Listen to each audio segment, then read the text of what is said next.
Untuk tabel LIFO, kita harus memahami dulu apa itu LIFO. LIFO yaitu last in first out atau terakhir masuk, berarti pertama keluar persediaannya. Berarti kan tadi jika FIFO pertama masuk, pertama keluar. Jika LIFO terakhir masuk, pertama keluar. Nah, kita langsung kepada soalnya. Soalnya sama ya seperti tadi.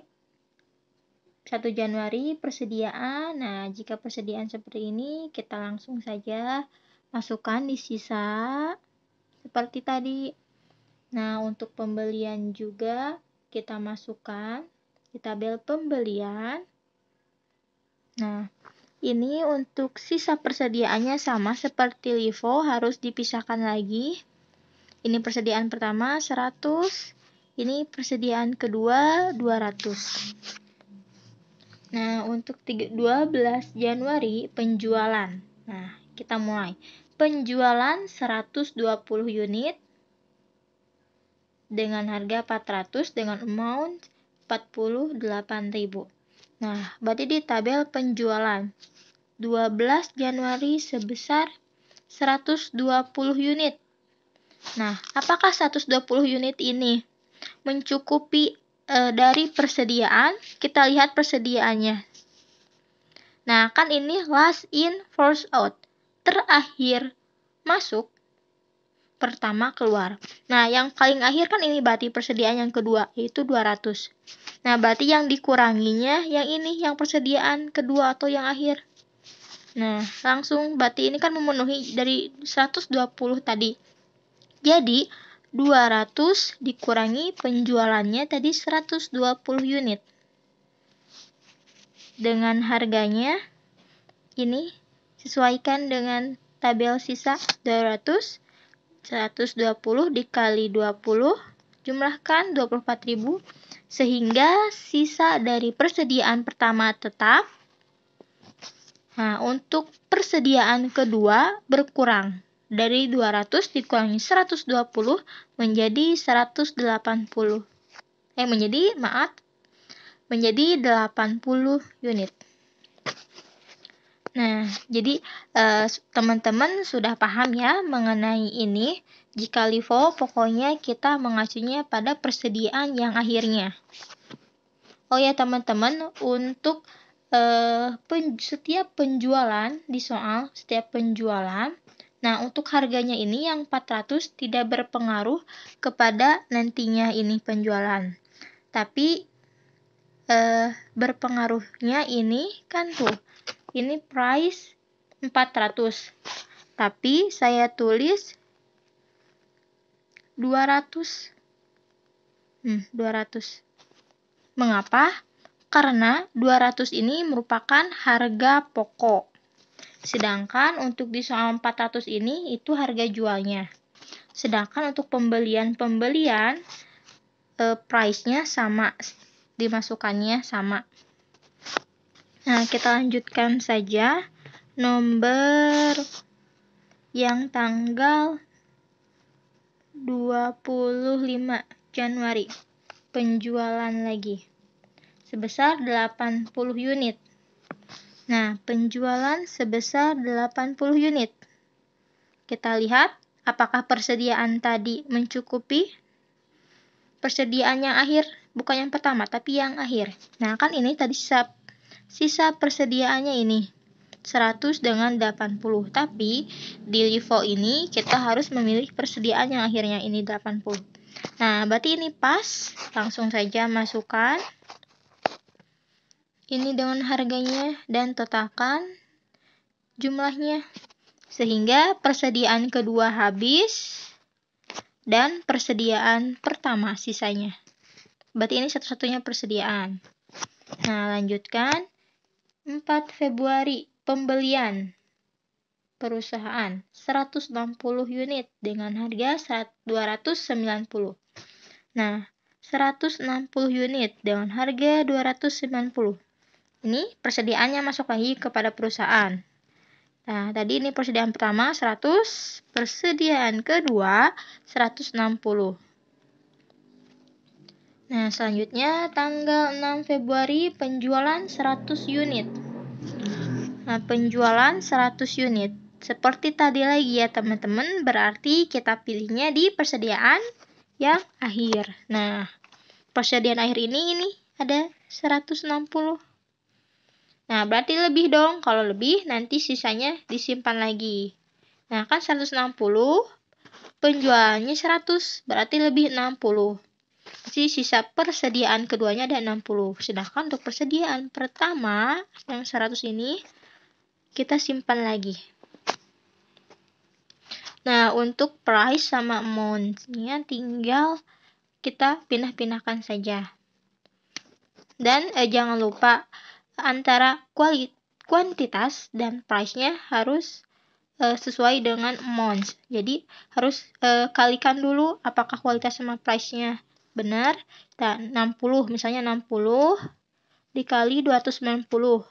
Hasilnya 17.400. Jadi jangan harus teliti ya teman-teman. Jangan sampai ngikutin lagi yang ini amount-nya, soalnya beda ini total si kuantitasnya. Kita lanjutkan. Tanggal 12 Februari penjualan lagi sebesar 60. Penjualan, berarti perusahaan menjual. Nah, sebesar 60. Nah, ini kita lihat lagi persediaan yang tadi. Ini kan persediaan sisanya ada 100, ada 60. Kita mengambil persediaannya di persediaan akhir lagi seperti biasa jika LIFO. Nah, berarti langsung 60 dimasukin ke sini dan sisanya kita tulis. Sisanya jadi 100 persediaan perusahaan itu. Nah, untuk tanggal 20 Februari pembelian sebesar 140 unit. 20 Februari ini pembelian sebesar 140 unit. Kita masukkan seperti biasa. Ini persediaan pertama tadi, jangan lupa ditulis teman-teman. Ini yang kedua, persediaan kedua 140. Nah, untuk tanggal 3 Maret penjualan lagi 120 unit. Nah, penjualan. Kita lihat apakah 120 penjualan ini yang tadi di soal mencukupi persediaannya akhir ini. Nah, ternyata lebih ya. Jika lebih kita langsung saja sesuai dengan permintaan penjualannya itu sebesar 120. Sehingga sisanya kita tinggal masukkan lagi sisa persediaan pertama dan sisa dari persediaan kedua sebesar 140 dikurangi 120 yaitu 20. Nah, itu untuk persediaannya. Nah, selanjutnya untuk tanggal 11 Maret penjualan lagi 60 unit. Nah, kita lihat terlebih dahulu persediaannya tadi ada 100 dan 20. Nah, sedangkan penjualannya membutuhkan 60. Berarti kita ambil dulu persediaannya akhir 20, kita simpan. Sesuaikan harganya sebesar 300, lalu dikalikan amount 20 kali 300, 6.000. Nah, untuk sisanya kan 60 tadi 60 unit dikurangi 20, 40. Berarti sisanya 40. Ngambil 40 ini dari persediaan pertama tadi. Soalnya tidak lagi persediaan akhir, berarti ngambilnya dari persediaan yang pertama tadi sebesar 40. Nah, dengan harganya disamakan 280, sehingga amount-nya seperti tadi biasa dikalikan. Nah, sehingga sisa dari persediaan perusahaan menjadi 60. Mengapa? Karena tadi yang 20 sudah habis persediaan akhirnya.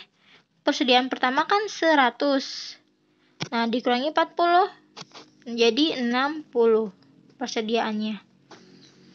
Selanjutnya tanggal 16 Maret pembelian. Nah, ini bertambah seperti biasa sebesar 200 unit. Pembelian pertama sebesar 200 unit. Jadi tinggal masukkan saja jika pembelian. Ini persediaan pertama, sisanya tadi 60. Persediaan kedua 200. Nah, untuk yang terakhir penjualan 110 unit. Seperti biasa lagi, apakah persediaan kedua ini mencukupi untuk penjualan tanggal 23 Maret ini? Nah, ternyata mencukupi ya. Ini ada 200. Kita langsung kurangi ke kebutuhan penjualannya sebesar 110. Sehingga sisanya persediaan pertama tetap gitu 60, kita tulis lagi. Sedangkan untuk persediaan kedua 200 dikurangi 200 dikurangi 110 yaitu 90. Sehingga jika semuanya sudah, sehingga kita bisa tahu, kita lihat yang akhirnya, sehingga kita bisa mengetahui persediaan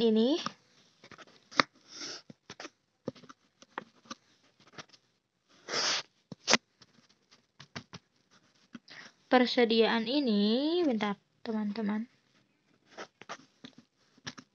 Nah, persediaan akhir perusahaan ini jumlah persediaannya berarti 90 ditambah 60 menjadi 150. Sedangkan untuk jumlah persediaan ini total unitnya, ini jumlahnya sebesar, kita tambahkan menjadi 44.250. Jika sudah, kita langsung lagi ke gross profit. Gross profit LIFO. Nah, seperti biasa, pokoknya mengacu pada poin-poin ini. Jadi, kita tinggal saja memasukkan. Total penjualan seperti biasa, diambil dari soal. Menjumlahkan ini. Menjumlahkan amount. Jika total penjualan. Nah, untuk persediaan awal, seperti tadi, ini persediaan awalnya 28.000. Nah, untuk pembelian, ditotalkan dari pembelian setiap yang ada di soal. Pembelian, ini 57.000. 57.000. Terus ini ada lagi 46.000 dan seterusnya. Sehingga ditotalkan pembelian dari soal ada 206.400. Nah, untuk mengetahui barang tersedia dijualnya, kita tambahkan dari persediaan awal ditambah pembelian. Nah, untuk mengetahui HPP-nya, ini kita mengkurangi dari antara barang tersedia dijual ini dikurangi persediaan akhir ini. Nah, persediaan akhir ini dari ini 44.250 dari yang tadi sudah kita hitung bersama-sama. Nah, sehingga bisa diketahui laba kotornya itu 73.450. Itu hasil dari total penjualan dikurangi HPP. Nah, itu untuk LIFO. Selanjutnya untuk average.